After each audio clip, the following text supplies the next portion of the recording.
모자이크 인생이라는 제목으로 하나님의 말씀을 저와 함께 듣도록 하겠습니다. 우리가 잘 아는 미술 형식 가운데 모자이크라는 미술 형식이 있습니다. 여러 가지 색깔의 돌이나 어떤 유리 아니면 타일, 나무 그런 조각들을 붙여서 만드는 미술 형식을 우리는 모자이크라고 이렇게 이야기를 합니다. 건축물의 벽면이나 어떤 마루 혹은 공예품의 장식을 위해서 만드는 미술 양식, 그것을 우리는 모자이크라고 이렇게 이야기합니다. 그런데 이 모자이크를 생각해 보면 이 모자이크가 우리의 인생과 비슷하지 않을까 그렇게 생각이 듭니다. 여러분, 우리 인생이 그렇지 않습니까? 모자이크처럼 형형색깔의 삶의 조각들이 어우러져서 만들어진 것, 모자이크와 비슷한 것이 우리 인생이라고 그렇게 생각이 듭니다. 우리 인생 가운데 단색은 없지요. 우리 인생을 가만히 보면 굉장히 컬러풀합니다.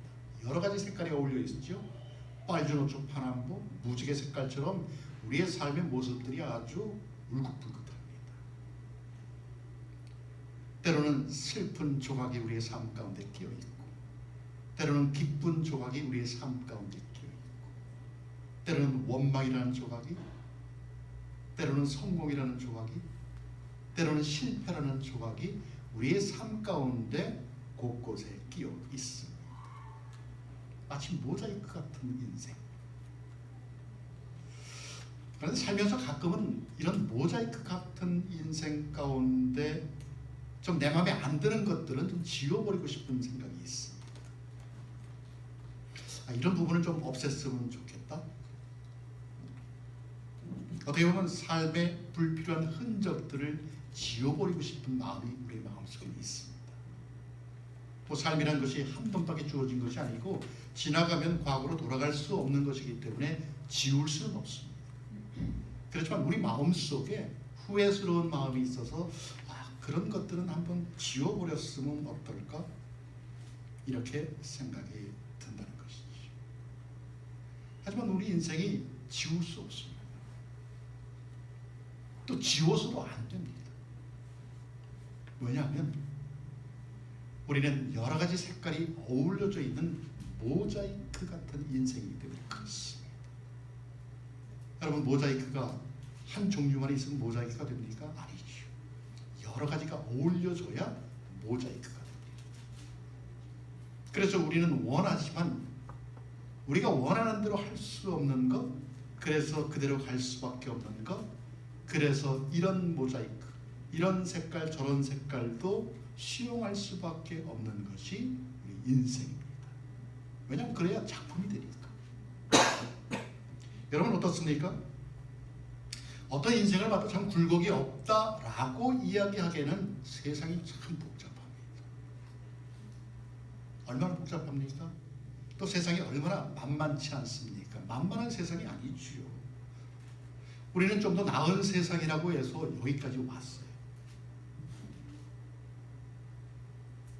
그런데 삶을 보니까 어떻습니까? 여유가 있습니까? 별로 여유가 없는 것 같습니다. 늘 삶을 돌아보면 내 삶은 늘 쫓기는 것 같은 삶의 모습입니다. 현실이죠. 현실입니다. 부정할 수 없습니다. 여러분, 만약 이렇게 사는 것이 우리의 현실이라면, 정말 모자이크와 같은 삶을 살아야 되는 것이 우리 인생이라면, 그것이 우리가 떠나는 날 세상이라는 미술관에 걸리게 될 작품이라고 한다면, 하나님을 믿는 우리는 과연 이런 세상 가운데 어떻게 살아야 할까요? 그것이 우리에게 주어진 인생이라면 정말 매일매일의 삶이 부딪힐 수밖에 없고, 정말 축이 기울어진 운동장에서처럼 내가 원치 않는 일들이 계속 일어날 때, 그런 현실 속에서 과연 하나님을 믿는 믿음으로 산다는 것은 무엇을 뜻하는 것일까요? 오늘 우리가 읽은 본문은 다윗이 가장 어려울 때 그 중에서도 자신의 아들인 압살롬이 자신에게 대항해서 자기가 쫓겨났을 때 쓴 시입니다. 여러분, 아들이 아버지를 죽이는 상황, 그런 환경 어떻게 유추해 볼 수 있습니까? 유추가 잘 안 되죠. 왜냐하면 우리 마음속엔 그런 마음이 전혀 생각지도 않으니까.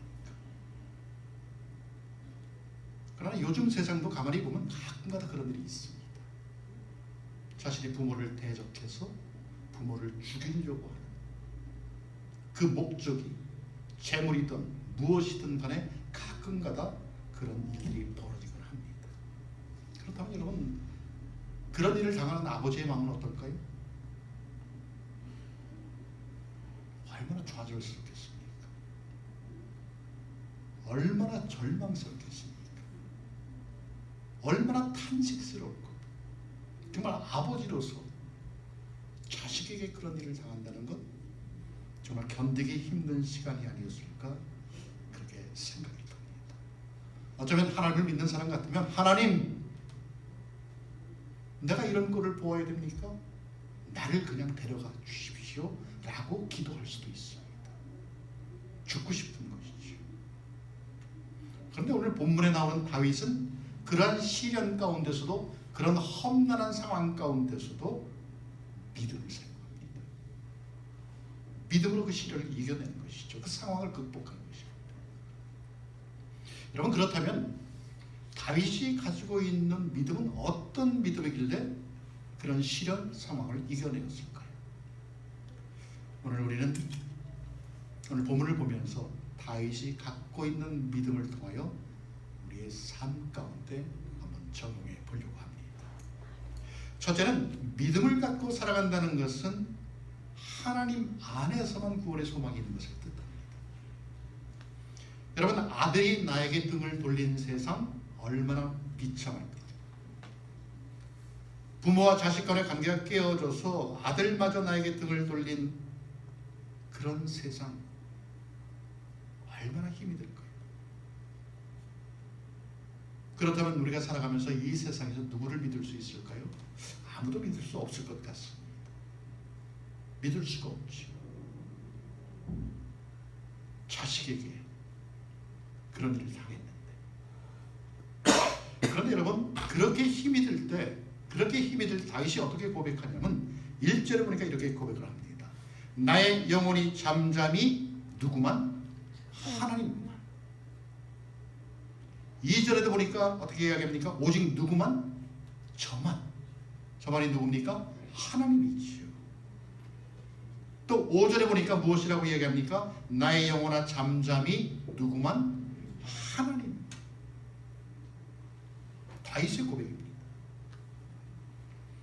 그러니까 나의 구원이 하나님에게서 나오며, 하나님이 나의 반석이시며, 하나님이 나의 구원이시며, 하나님이 나의 산석이시기에 지금 내 삶의 형편은 죽을 것 같지만 희망은 오직 그분 하나님. 그분이 있었기에 내 삶은 흔들리지 않는다는 것입니다. 여러분, 우리는 하나님을 믿는다고 하는 그리스도인입니다. 하나님의 믿음에서 세상에 살아갑니다. 그런데 하나님을 믿는다고 하면서도 가끔은 다른 것도 믿습니다. 무엇을 믿습니까? 운세도 가끔은 믿고요, 토종비결도 가끔은 믿고요, 때로는 믿으면서도 점잖이도 찾아갑니다.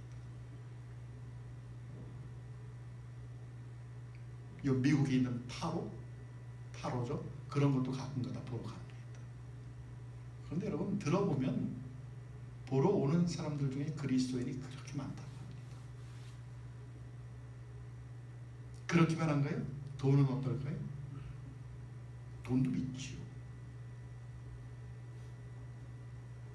때로는 돈을 하나님보다 더 우위에 둡니다. 돈이 신이죠. 돈 앞에 무릎을 꿇습니다. 그래서 어떤 현상이 생깁니까?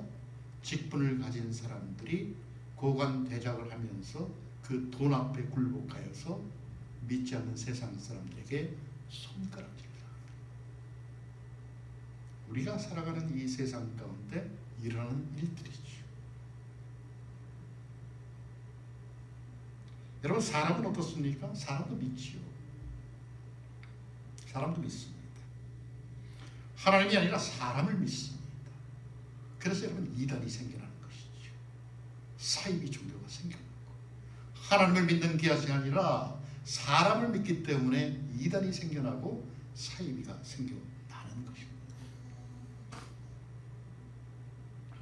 그런데 여러분 때로는 하나님께서는 저와 여러분으로 하여금 하나님만이라는 진리를 깨우치기 위해서 우리의 삶 가운데 해프닝을 주십니다.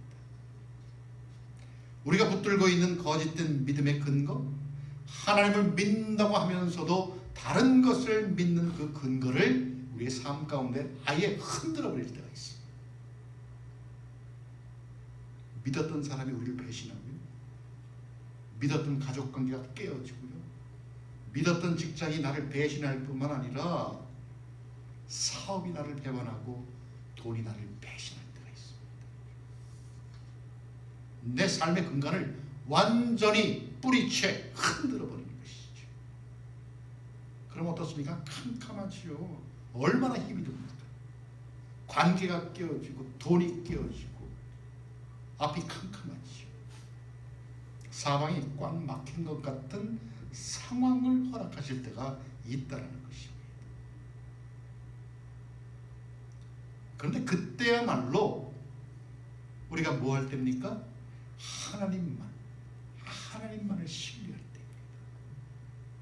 세상을 보는 것이 아니라, 상황을 보는 것이 아니라, 환경을 보는 것이 아니라, 그럴 때 바로 하나님만을 찾아야 된다는 것입니다. 여러분, 우리가 보통 말하는 구원, 우리가 영원히 하나님과 더불어 저 천국의 삶을 누리게 되는 것은 우리가 믿음을 고백하면 그렇게 됩니다. 예수님 믿습니다. 그분을 믿는 순간 영원한 천국의 삶을 우리는 누리게 됩니다. 그렇게 영원한 생명을 얻었지요. 그래서 여러분, 믿음은 은혜입니다.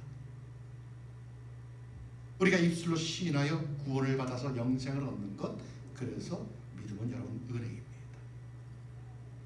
그렇다고 여러분, 우리가 이 땅에 살아가면서 우리의 삶이 순탄합니까? 그럼에도 우리는 이 땅에 살아가면서 폭풍과도 같은 고난을 경험할 때가 참 많습니다. 폭풍과도 같은 고통, 고난.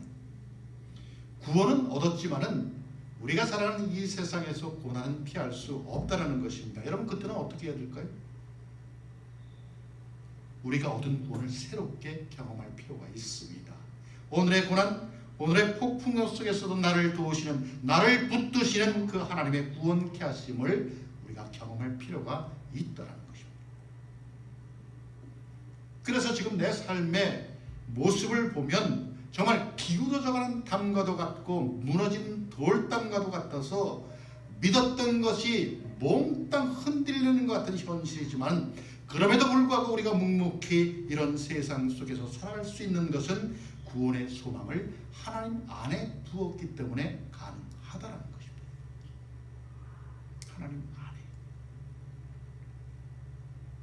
그래서 여러분 어떻습니까? 우리의 근간이 흔들려도, 정말 세상은 흔들리는데 담은 무너져 가는 것 같은데도 불구하고 우리 마음속에는 평안이 있습니다. 여러분, 그런 경험 해보셨습니까? 아무리 내 삶의 근간이 흔들려도 하나님 안에만 있기 때문에 내 마음속에 평안이 샘솟는 것처럼 올라온다는 것이.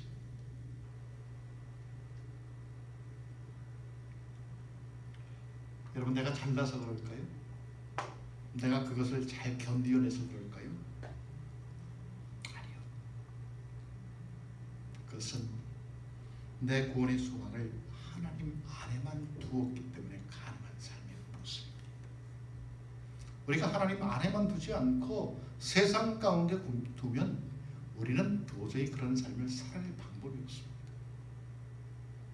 그래서 성경을 보면 정말 믿음의 대가들이 우리에게 도전을 주고 있는 것이죠. 아브라함이 그렇지 않습니까? 여러분 잘 아는 이삭이 그렇고 야곱이 그렇습니다. 그런 믿음의 대가들이 성경의 말씀을 통하여 우리에게 도전을 주고 있는 것이죠. 두 번째는 우리가 믿음을 갖고 살아간다는 것은 하나님 안에서 관계의 자유를 갖는다는 것을 뜻합니다. 하나님 안에서. 여러분, 우리가 정말 그 하나님이 나의 믿음의 대상이다, 그 하나님만의 내 유일한 신뢰의 대상이다, 이렇게 우리가 고백하는 사람이라면 우리는 우리가 갖고 있는 모든 것들을 그분에게 고백해야 합니다. 왜냐하면 우리는 하나님의 형상으로 지은 바 되었기 때문에 그렇습니다. 여러분, 하나님의 형상이 무엇입니까? 하나님의 형상은 내가 그분과 대화할 수 있기에 하나님의 형상입니다. 동물은 하나님의 형상이 아닙니다. 동물은 그냥 지었습니다.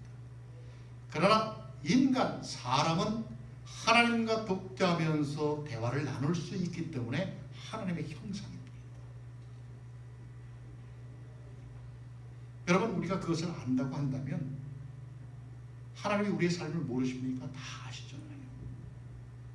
내 좌절도 알고, 내가 갖고 있는 이중성도 알고, 내 속에 있는 그 거룩하지 못한 동기도 알고, 내 약점과 열등감과 상처까지도 그분이 이미 아신다면 여러분, 다 내어놓아야죠. 다 내어놓고 대화를 해야죠. 그분과의 관계 속에서 누릴 수 있는 넉넉한 자유를 우리로 하여금 맛보며 살아가라는 것입니다. 그것이 믿음을 갖고 살아가는 우리의 모습입니다. 여러분, 저는 이것이 신앙인이 향유할 수 있는, 신앙인이 누릴 수 있는 가장 아름다운 모습이라고 그렇게 생각이 듭니다. 하나님과 대화할 수 있는 것. 그래서 오늘 본문 8절에 보면 다윗이 그것을 경험하고는 우리에게 이렇게 권면을 합니다. 우리 8절을 한번 같이 볼까요? 8절을 함께 읽겠습니다. 시작. 백성들아, 시시로 저를 의지하고 그 앞에 마음을 토하라. 하나님은 우리의 피난처시로다. 아멘. 아멘. 하나님은 우리의 피난처시로다. 여러분, 시시로라는 것은 언제나, 어느 때나, at all times, at all times. 낮에도 밤에도 새벽에도 저녁에도 내가 어디 있든지 어디서나 시시때때로 저를 의지하고 그 앞에 뭐라고 했습니까? 마음을 토하라. 마음을 토하라. 털어놓으라는 것이죠. 속에 꼭 갖고 있지 말고 하나님 앞에 털어놓으라는 것입니다. pour out. 다 끄집어내는 것입니다. 다 끄집어내고 그분께 고백하라는 것이죠. 내 속에 숨어있는 저 깊은 의식, 무의식 속까지도 담겨져 있는 열등감, 좌절, 눈물, 갈등, 그런 거 다 내어놓는 것입니다. 다 내어놓으면 그때 자유케 된다는 것이죠. 여러분, 자유한 관계라는 것이 무엇입니까? 투명한 관계입니다. 내가 숨길 것이 없는 관계, 그것이 자유한 관계입니다. 여러분, 하나님이 다 아시는데 그분 앞에 숨겨봐야 무슨 소용이 있습니까? 소용없죠. 하나님은 다 아십니다. 우리가 다 끄집어 내어 놓을 때 우리가 위로를 받고 그분 앞에서 치료받고 그분 앞에서 다시 일어나는 것, 여러분, 그것이 신앙입니다. 넘어지는 것 중요하지 않습니다. 다시 일어나는 것, 그것이 중요하다는 것입니다. 어떻게 해요? 그분 앞에 다 내놓을 때, fall out. 여러분, 우리가 사람과 사람에게 내 마음을 오픈하는 데는 언제나 한계를 느낍니다. 한계가 있지.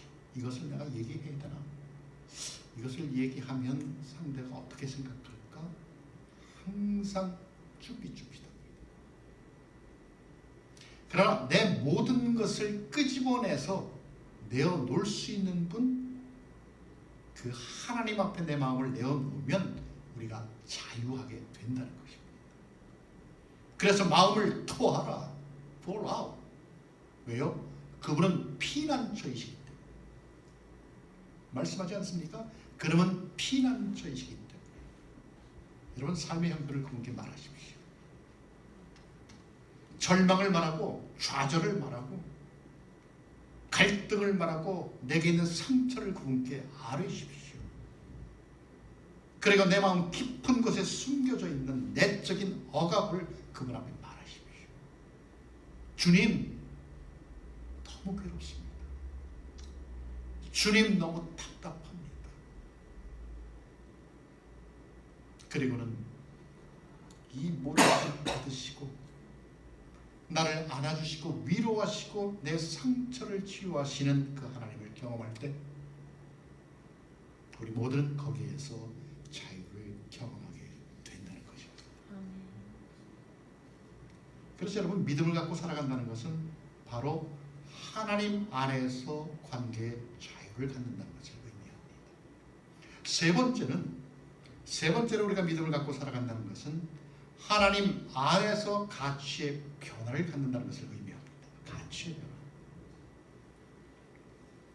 많은 그리스도인들이 믿음을 이해할 때 믿음이란 그냥 예수를 믿고 천국 가는 것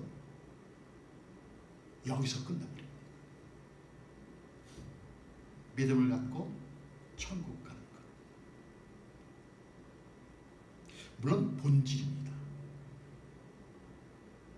우리가 믿음을 갖고 구원받아서 천국에 가는 것 본질 맞습니다. 중요한 건 맞죠. 그러나 우리의 믿음이 그 정도에서만 끝나면 우리의 믿음은 보험을 든 수준밖에 되지 않습니다. 보험을 들었으니까 이게 안심이야. 나는 어차피 천국에 가기로 약정이 되어 있는데 이제부터는 뭐가 뭐래도 그저 내 마음대로 살면 되지. 여러분 우리가 보험 들었다고 생명보험 들었다고 안 죽습니까? 우리가 생명보험 들으면 안 죽습니까? 죽습니다. 보험 들어도 죽습니다. 만약 우리가 우리의 믿음을 보험에 가입한 정도로만 생각을 한다면 우리의 신앙은 내가 살아가는 이 현실 속에서 무기력한 신앙이 될 수밖에 없습니다. 왜냐하면 내가 갖고 있는 신앙은 내가 죽은 다음에나 효력을 발생하기 때문에 그렇습니다. 그러나 우리가 정말 하나님을 내 존재의 근거로 믿는다면 그리고 그 하나님이 내 삶의 근거가 되고 내 삶의 진정한 소망이 되시는 하나님으로 믿는다면 우리에게 반드시 있어야 할 것이 있는데 그것은 바로 가치의 변화라는 것입니다. 무슨 이야기입니까? 우리의 의식과 생각이 바뀌어야 한다는 것입니다. 세상적인 가치 기준에서 하나님을 의지하는 가치 기준으로 바뀌어야 한다는 것이죠. 우리가 믿는다면 그 가치를 오늘 보면 11절과 12절에서 이렇게 이야기합니다. 하나님이 한두 번 하신 말씀을 내가 들었나니 권능은 하나님께 속하였다 하셨도다. 주여 인자함도 주께 속하였사오니 주께서 각 사람이 행함대로 갚으심이니이다. 그 가치의 구체적인 내용이 권능과 인자하십니다. 다시 말해서 우리가 하나님을 믿는다고 한다면 그분의 권능과 인자하심이 우리의 삶을 지배하여서 어떠한 상황 속에서도 우리를 지켜주신다는 것입니다. 아멘이죠. 아멘이죠. 우리가 믿는다면 단서가 있습니다. 믿는다면. 여러분 이는 하나님만이 우리의 삶의 능력의 원천이시며 인자심의 근원지이신 것을 고백하는 것입니다. 그런 고백이 우리 삶 가운데 일어나야 한다는 것이죠. 가치 변화. 우리가 인생을 사는 가치가 변화해야 된다는 것이죠. 하나님을 알지 못했던 가치관의 기준에서 하나님을 알았던 그 위의 가치관의 변화가 있어야 한다는 것입니다. 그래서 변화된 삶을 오늘 본문 10절에서 이렇게 이야기합니다. 우리 10절을 다 같이 함께 읽겠습니다. 시작. 포악을 의지하지 말며 탈취한 것으로 허망하여 지지 말며 재물이 늘어도 거기 시심치 말지어다. 아멘. 포악을 의지하지 말며 억압하는 힘을 의지하지 말고 탈취한 것으로 허망하여 지지 말며 빼앗아서 무엇을 얻으려 하는 헛된 희망을 품지 말며 재물이 늘어도 거기 치심지 말지어다. 재물이 늘어나더라도 거기에 마음을 두지 말라는 것입니다. 여러분, 이것이 변화된 사람의 모습입니다. 물질이 자기의 가치가 아니라는 것이죠.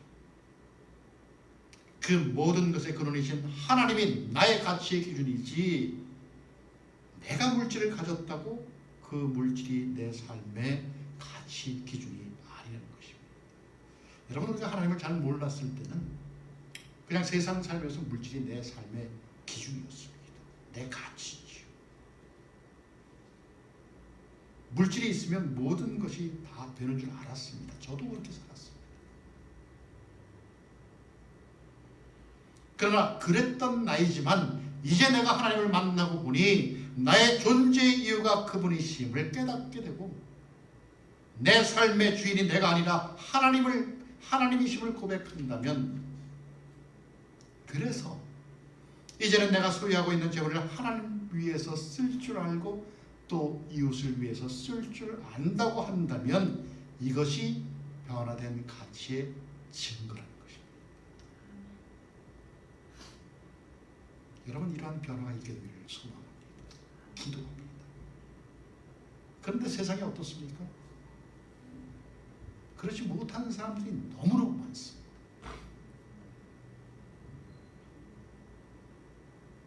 우리 같은 범인들이야 가진 게 얼마 안 되니까 그 효과가 별로지만은, 믿는 사람들 중에서 많은 재물을 갖고서 그런 삶을 살기에 믿지 않는 사람들한테 손가락질을 당하는 사람들이 얼마나 많습니까? 사람도 그렇고요, 교회도 그렇습니다. 재물이, 하나님께서 우리에게 재물을 줄 때 너만 잘 먹고 잘 살라고 주었을까요? 아니죠. 그것이 아니죠.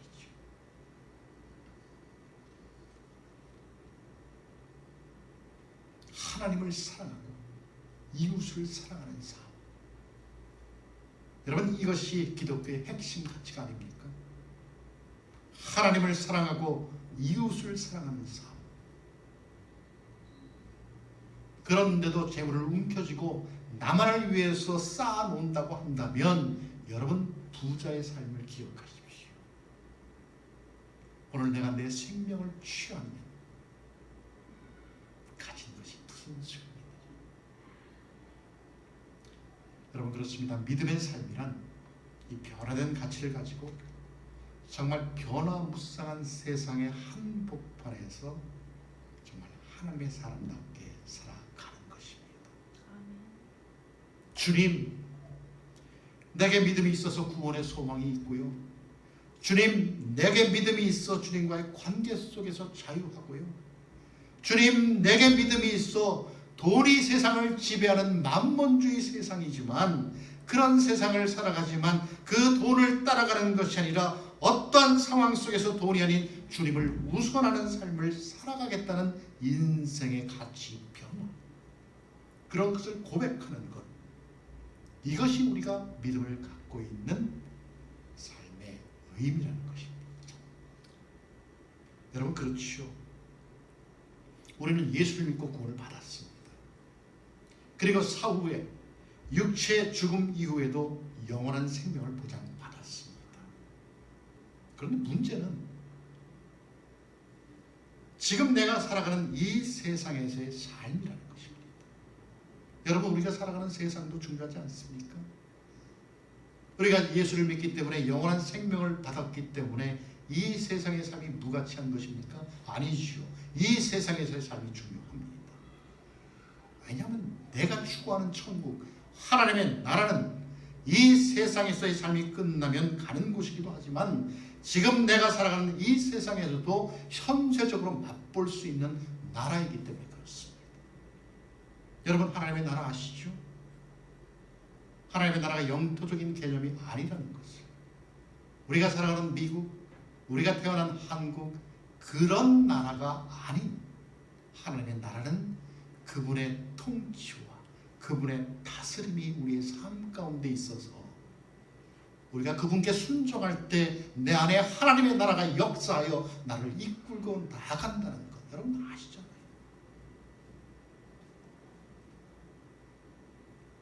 여러분, 지금 하나님이 살아계셔서 나를 다스리고 있는 것을 여러분 믿습니까? 그분이 지금 내 안에 있다는 것 또한 믿습니까?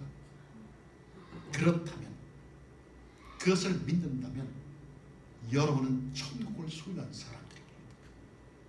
하나님의 나라가 여러분의 가슴 속에 있다는 이야기입니다. 미래 천국의 삶을 현세 속에서 그것을 누리며 살아간다는 이야기입니다. 여러분, 얼마나 감사합니까?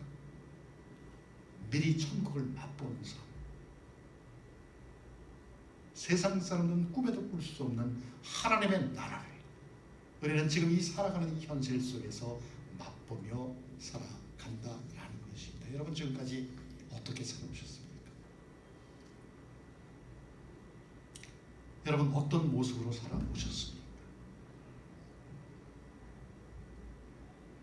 내가 보기에 내 삶을 보니까 참 잘 살았다, 뭐 이 정도면 만족해, 그렇게 생각이 드십니까? 다른 사람들이 내 삶을 보기에는 어떻습니까? 다른 사람들이 내 삶을 보기에도 잘 살았구나 라고 이야기할 것 같습니까? 예스? 그렇다면 하나님 보시기에는 어떨까요? 하나님이 내 삶을 보시기에는 과연 어떠할까요? 여러분, 하나님은 우리에게 한 번 사는 인생이라고 이렇게 이야기를 합니다. You live one life, just one. 천년이 하루 같고 하루가 천년 같은 하나님의 시간 속에서 과연 나는 어떤 삶을 살아야 할까요? 혹시 내 인생 내 것이니까 내 마음대로 사는 것이라고 한다면 할 말 없습니다. 그렇게 살아야지. 왜냐하면 하나님은 자유의지를 주셨기 때문에 그렇습니다. 내 인생 내 거니까 Don't touch, 내 마음대로 할 거야, 그렇게 산다고 하는 사람한테는 우리가 할 말이 없습니다. 하지만 여러분, 다시 한번 생각해 보시기 바랍니다. 우리의 존재의 근원이 어디서 나왔는지. 육신의 부모에서 나왔다면 그 육신의 부모는 어디서부터 나왔는지 한번 거슬러 올라가 보세요. 여러분, 우리는 어디로 가야 할까요? 우리의 존재의 근원은 어디에 있습니까? 오늘 시편 기자는 12절 말씀에서 마지막으로 우리에게 이렇게 이야기를 합니다. 우리 함께 보도록 하겠습니다. 12절 말씀 함께 읽겠습니다. 시작. 주여, 인자함도 주께 속하였사오니 주께서 각 사람이 행한 대로 갚으심이니이다. 각 사람이 행한 대로 갚으심이니이다. 여러분, 주님께서는 각 사람에게 그가 행한 대로 갚아주신다고 말씀합니다. 여러분, 지울 수 없는 인생입니다. 과거로 돌아갈 수 없는 인생이죠. 지우고 싶어도 지울 수 없고 다시 시작하고 싶어도 다시 시작할 수 없는 단 한 번 주어진 인생입니다. 어떻게 사시겠습니까? 어떻게 살아야 될까요?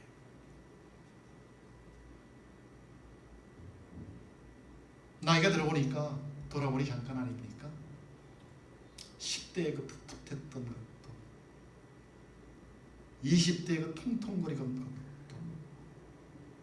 30대를 살아가면서 삶을 걱정하고 황혼의 40대를 지나서 50대, 60대, 70대, 80대, 90대가 되니까 여러분 어떻습니까? 돌아보니 잠깐입니다. 저도 10대 시절도 있었고요. 20대 시절도 있었고 잘났다고 떵떵거리던 30대도 있었고 그런데 여러분 돌아보니까 금방입니다. 잠깐이죠. 주름도 깊어지고 머리카락도 희끗희끗해지고 하지만 여러분 다행인 것은 우리에게는 믿음이 있다는 것입니다. 믿음. 이 믿음이 우리를 구원했고 이 믿음이 우리로 영원한 생명을 갖게 했습니다. 그리고 이 믿음이 세상적인 가치 기준이 아니라 하나님을 의지하는 가치 기준으로 변화시켰다는 것입니다. 얼마나 감사합니다. 그래서 우리가 지금 이 순간 이 자리에서 하나님 앞에 예배 드리는 것이 아닙니까? 감사지요. 여러분 한 번뿐인 인생이고 모자이크와 같은 인생입니다. 슬픔의 조각들이 우리의 삶 가운데 있고요. 기쁨의 조각들이 우리의 삶 가운데 있고 원망스러운 조각도 우리의 안에 있고 눈물의 조각도 우리의 삶 가운데 있고 때로는 성공의 조각들이 우리의 삶을 때로는 실패의 조각들이 우리의 삶을 힘들게 하지만 여러분 한데 어우러져 있는 것이 바로 모자이크 인생입니다. 여러분 혹시 내가 원치 않는 눈물의 조각들이 내 인생에 끼어 있습니까? 여러분 혹시 내가 원치 않는 아픔과 좌절과 절망과도 같은 정말 지워버리고 싶은 삶의 조각들이 내 인생 가운데 있습니까? 믿음으로 대처하십시오. 믿음으로 대처하십시오. 여러분 믿음의 사람들은 때마다 일마다 사건들 속에서 믿음으로 바라보고 믿음으로 판단하고 행동하는 사람들이에요.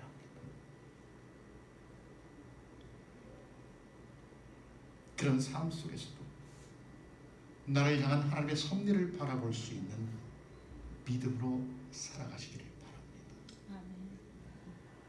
그래서 어떠한 상황 속에서도 그 상황 때문에 내 삶의 모습들이 결코 흔들리지 않는 그런 삶의 모습들이 저와 여러분의 삶 가운데서 표출되기를 예수 그리스도의 이름으로 축원합니다. 아멘. 함께 기도합니다.